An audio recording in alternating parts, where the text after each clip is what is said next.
2014, o Congresso Nacional aprovou o Marco Civil da Internet, a lei que regulamenta a vida na rede mundial de computadores no Brasil. Mas alguns itens ficaram pendentes de regulamentação. O Ministério da Justiça abriu consulta pública para que os cidadãos apresentem sugestões para essa regulamentação. Nós convidamos Gabriel Sampaio, que é do Ministério da Justiça, para conversar sobre o Marco Civil e sua regulamentação.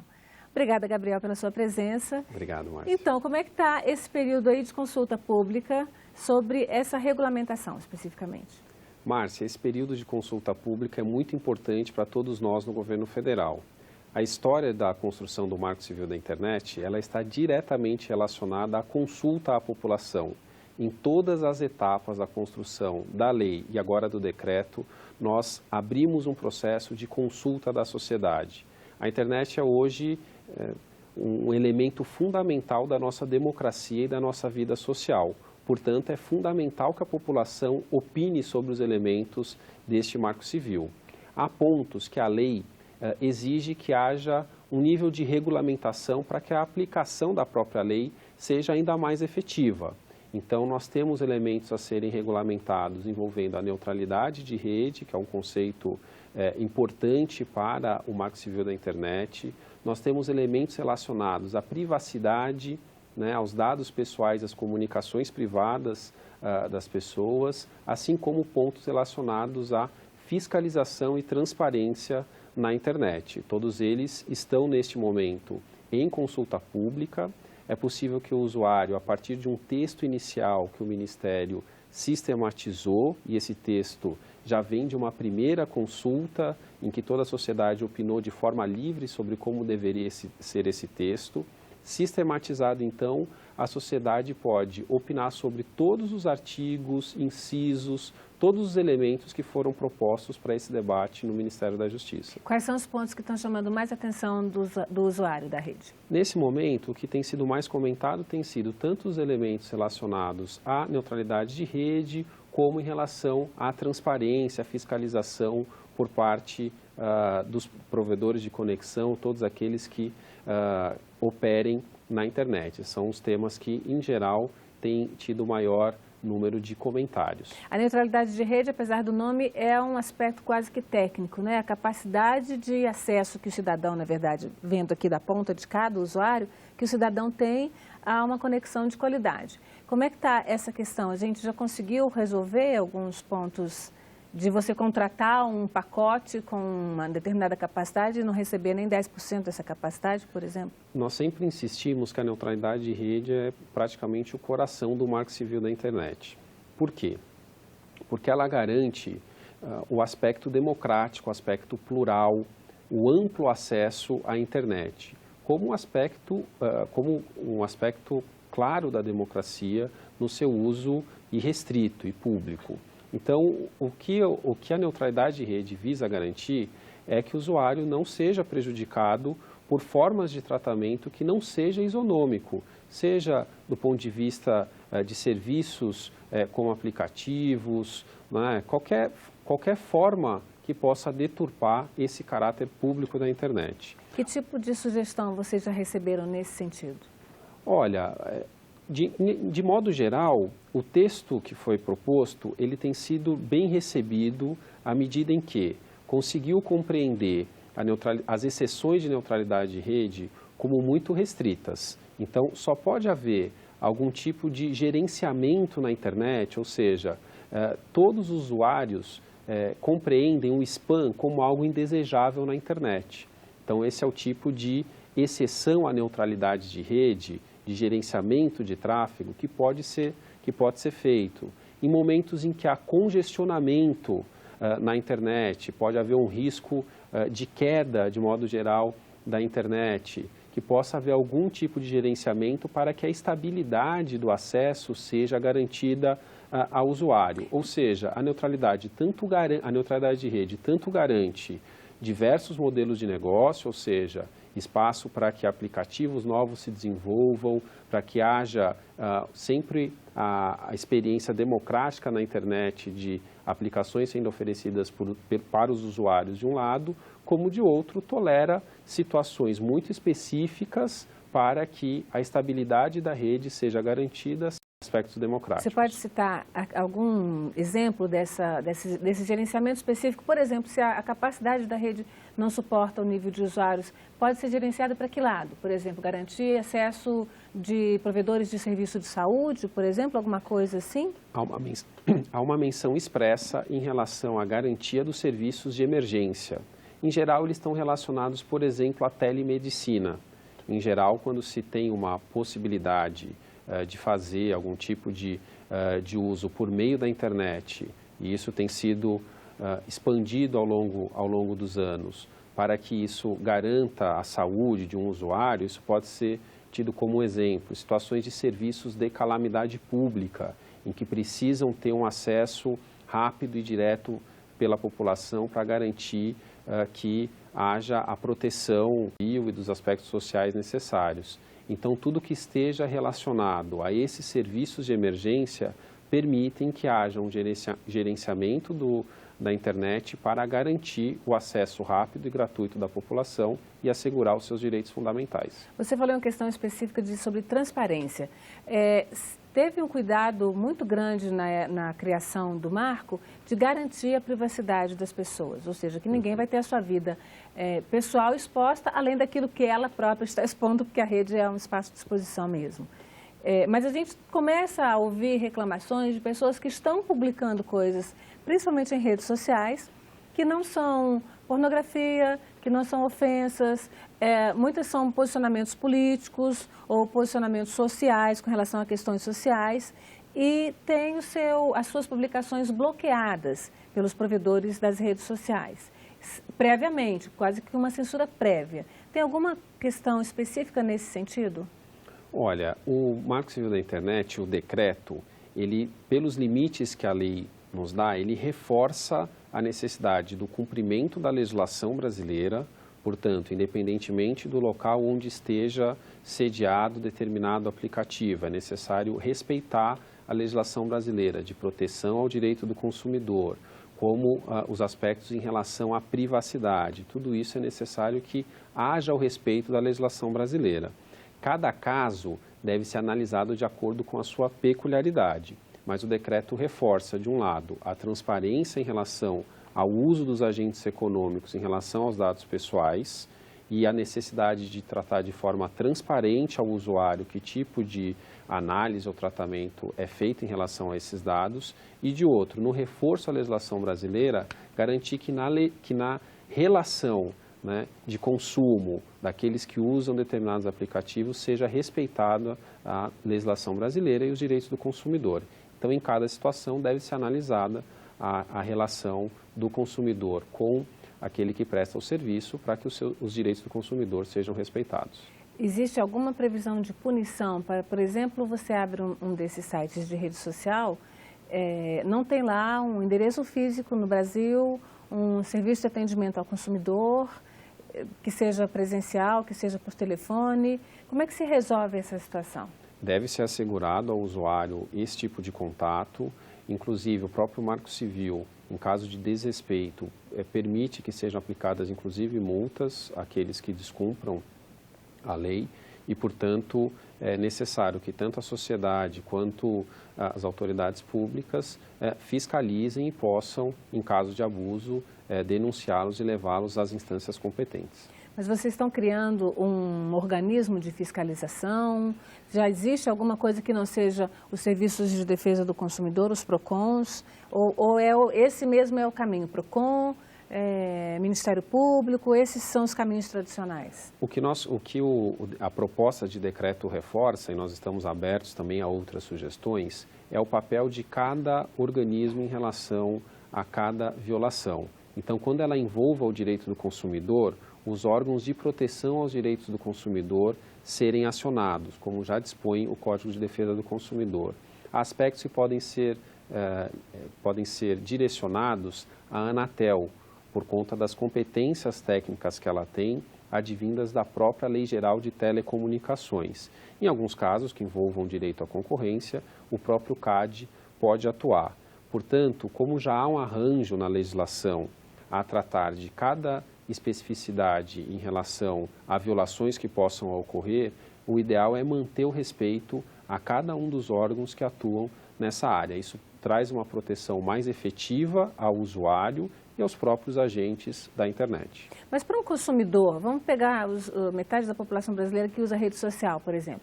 Para um consumidor que está consumindo esse serviço, né, de rede social, um serviço que permite essa comunicação, não é uma rede muito grande, muito ampla e muito difusa para ele saber a quem eu vou me dirigir nesse momento? E como é que ele prova? E como é que e qual o prazo em que isso pode ser feito? Não falta alguma explicação alguma definição melhor, mais detalhada desse direito do usuário do serviço, por exemplo, de rede social? Porque é uma compra, de certa forma, diferente da compra que você vai na loja, no mercado, né, da compra física. Em relação à rede social, algumas violações que podem ser atribuídas a agentes individuais, então é algum tipo de ofensa que uma determinada pessoa recebe, ela está relacionada com o uso da ferramenta e não diretamente uma ofensa que a rede em si criou. Então, nesse caso, há as formas de proteção por meio da aplicação da legislação brasileira, que quando inclusive envolver uma questão criminal, pode ser dirigida aos órgãos que tratam dessa questão criminal, como ofensas raciais, de intolerância, etc. Existem órgãos, né, diretamente ligados com o tratamento dessa questão, especializados e que podem dar a devida proteção a uma pessoa que teve uma violação, assim como em algumas relações comerciais ou de relações de consumo entre o usuário e aquele aplicativo, também podem ser resolvidas pela área do consumo, pela área do consumidor, onde também há um know-how específico desses órgãos de proteção do consumidor no caso de violação dessa legislação. Então, é mais, na nossa visão inicial, é mais útil ao usuário aproveitar o know-how em que há em cada um desses órgãos para proteger de forma mais efetiva os seus direitos. Vocês estão trabalhando em cima de um anteprojeto para essa consulta pública, né? Que vai virar, ou já é um projeto? É uma proposta preliminar, né? Então ela pode ser comentada em cada um dos seus artigos pelos usuários. A partir dos comentários, nós vamos fazer uma sistematização daquilo que pode ser aperfeiçoado nessa minuta, o que deve ser alterado, para submeter à Presidenta da República.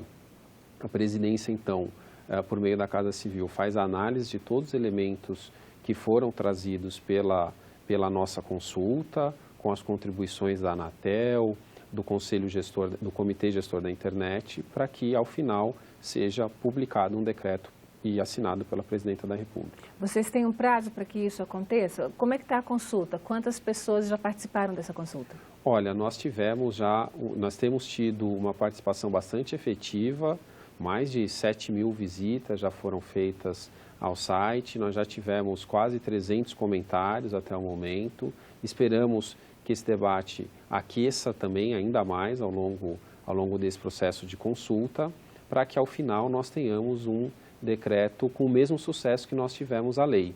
A lei já é fruto de um processo muito bem sucedido, a lei do Marco Civil da Internet ela é referência internacional, o Brasil é pioneiro numa lei de proteção aos usuários da internet e a compreensão da internet como um espaço democrático e de realização da cidadania. Então, nós queremos que esse mesmo sucesso se repita para a construção do decreto. Temos caminhado bem nesse sentido. Nessas 300 participações, o que mais chama a atenção? Em geral, as preocupações dos usuários em relação à neutralidade de rede, que é um conceito muito importante, quanto à questão da fiscalização e transparência, na questão do uso de dados pessoais, se buscou dar transparência ao tipo de uso, ao uso que pode ser feito em relação a esses dados, mas, sobretudo, a garantia de padrões de segurança para que não seja famigerado o uso de dados que envolvam a privacidade do usuário. Então, se buscou fixar conceitos que são conceitos consagrados em relação ao que significa o uso de dados pessoais e, sobretudo, garantir que haja muita restrição em relação ao acesso a esses dados, garantia de transparência ativa, ou seja, aqueles que forem requisitados sejam de forma transparente expostos para que a população tenha controle sobre o uso de dados e do manejo de temas da privacidade dos usuários da rede. Tem uma questão que foi muito debatida na época do Marco Civil, que é a questão da propriedade, do direito de propriedade daquilo que está publicado na rede. Por exemplo, você publica uma foto, você publica um filme e a partir do momento que você publica, você perde o direito de propriedade, o provedor do serviço passa a ter o direito de comercializar, de utilizar aquele material que você publica. Isso foi resolvido, essa propriedade continua sendo do cidadão que publicou o material. Como é que está isso na prática? O Marco Civil da Internet, ele procura, ele coloca essa discussão, ele permite que essa discussão seja feita por meio da Lei de Direitos Autorais. Então, o Marco Civil da Internet não inova em relação aos conceitos que essa lei traz. É uma lei que, inclusive, está em discussão, né, permanente no Congresso Nacional, temos acompanhado também esse debate, mas essa discussão não veio para dentro de um novo sistema dentro do Marco Civil da Internet. Todas as regras existentes hoje na legislação de direitos autorais permanecem ali e devem ser respeitadas no ambiente da internet de igual forma. Agora, se um contrato de adesão, que você mesmo admitiu, é um contrato de adesão, embora sejam explicitadas as cláusulas às quais você está aderindo, né? Se um contrato de adesão diz que ao publicar na rede social X, o que você publicou, eles passam a ter direito de uso e você aderiu à rede, então você está abrindo mão do seu direito de propriedade ou isso pode ser questionado depois? Olha, é preciso avaliar a especificidade de cada contrato. O que é muito claro é que ele precisa respeitar os elementos da legislação brasileira que pode, em relação a esse tema, sofrer mutações. Então, o Marco Civil não traz uma regra que seja mais específica do que já há em relação à Lei de Direitos Autorais. Então, eventual contrato que seja feito e que envolva direitos autorais deve respeitar esses direitos. Se houver alguma violação, o usuário pode se socorrer dos tribunais do nosso país e de outras instâncias que protejam o respeito à nossa legislação. O provedor ou aquele que venda algum tipo de serviço, ele deve sempre deixar muito claro que tipo de uso que vai ser feito em relação aos dados dos usuários na rede. Então, qualquer usuário nota hoje, ao comprar um aplicativo, sempre há uma mensagem explicando quais são os acessos que aquele aplicativo vai fazer, a sua agenda telefônica, a sua localização e há uma opção do usuário, contratar ou não aquele aplicativo. O que não pode faltar, a informação ao usuário. Ela é muito preciosa, a lei do Marco Civil protege o usuário para que ele sempre esteja informado e o decreto, pela nossa proposta que está em consulta hoje, há necessidade de haver muita transparência em relação ao acesso a esses dados e à informação do usuário. Mas, de certa forma, não é muito complexo, talvez, para o cidadão, quando um aplicativo diz, olha, eu vou acessar a sua agenda, eu vou acessar a sua localização, e se você disser não, você não tem um aplicativo. Você já tem toda uma sociedade, toda uma comunidade vivendo e trabalhando ou se divertindo, usando esses aplicativos na sua vida pessoal. Como é que fica? É quase que uma imposição, não tem alternativa para um cidadão comum, não tem alternativa para o indivíduo. Por isso que hoje... É o Big Brother, verdadeiro Big Brother. Né? Hoje a internet, inclusive, é tido como uma nova revolução do ponto de vista tecnológico, justamente porque ela permite que qualquer usuário, aquele que tenha um conhecimento em relação à internet, possa desenvolver novas formas de aplicativos, de aplicações, e elas podem, de maneira muito rápida, ganhar ampla aceitação em vários setores sociais. A internet é muito, nesse sentido, nesse aspecto, ela democratiza mais os meios de se desenvolver aplicações. Então, é muito natural que, graças à proteção da neutralidade de rede e os espaços democráticos da internet, que essas eventuais distorções sejam corrigidas por novos agentes que tragam soluções que respeitem melhor as necessidades dos cidadãos. Por isso, garantir esse aspecto democrático da internet, garantir, então, espaço para que novas soluções surjam e que os usuários possam optar em em ter aplicativos que atendam melhor às suas necessidades de privacidade e também às suas outras necessidades de comunicação, de lazer, etc. O Ministério tem alguma preocupação, principalmente com os jovens, que acessam tudo o que encontram pela frente? O amigo está acessando, ele vai e acessa também, baixou um programa novo, ele vai e baixa também. Tem algum tipo de serviço, talvez, de educação voltado para esse público jovem de internet, nesse sentido, dizendo, olha, atenção, cuidado ao que você está comprando aí? Tanto a lei do Marco Civil, como as ações do Estado, e não vamos apenas dizer só o governo federal, mas todas as instâncias públicas têm a oportunidade, a possibilidade de desenvolver políticas públicas e a internet acaba sendo uma ferramenta importantíssima para que essas políticas públicas cheguem ao usuário.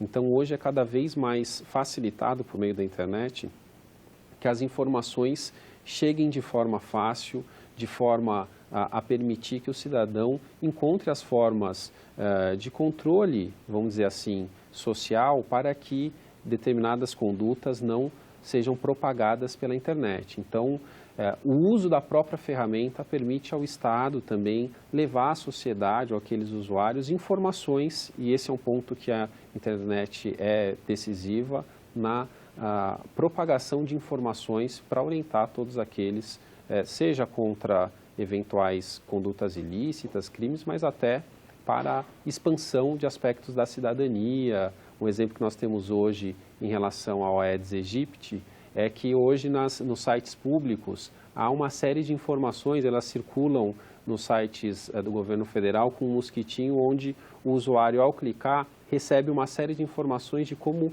combater o Aedes aegypti. Então, esse é um exemplo de como a internet pode ser usada pelo Estado, inclusive para trazer informações à sociedade em temas da cidadania. Para a gente encerrar, qual é a previsão? Vocês têm uma previsão de sair esse decreto com regulamentação? Olha, isso depende, evidentemente, de uma decisão final da Presidenta da República, que levará, então, em consideração as contribuições desse debate e levará o tempo que melhor atender ao interesse público. Não existe um prazo primeiro semestre esse ano? Não existe um prazo, até porque esse prazo é determinado pela própria Presidência da República.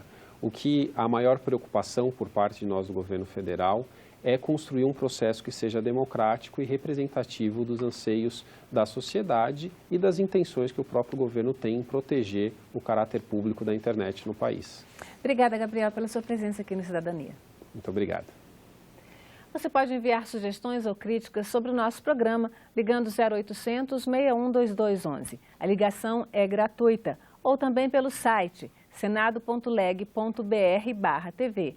Na página da TV, você pode rever este programa e outros. Até o próximo Cidadania. Obrigada.